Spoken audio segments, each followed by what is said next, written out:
Hazır Cahil Batır muzeyini direktörü Bekbu Ecekemizi egemenlik günü bilen kutluktab daim uy bilen tinç bolun, işleriniz jakşı bolsun.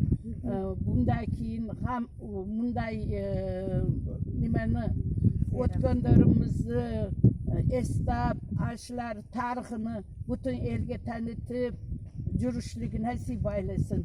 Ziyaretleriniz kabul bolsun. Rahmat, Daim sağ salamat bolun Eceke. Ой, рахмат. Hoş kepsiz mına. Rahmat. Daim sağ bolun ilahiye. Рахмат. Ömrünüz sağ bolsun. Sizge dagы, эжеге дагы ыраазымын. Ушу белеңиз мен үчүн аябай чоң сыймык. Шак Жалил, Шак Фазилди баланын, Сафет Буландын апанын жолугун салып атат. Ыраазы болсун. Cahil Batır buamızga мындай hurmat.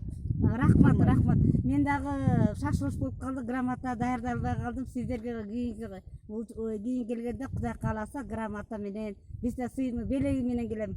Рахмат. Rahmat.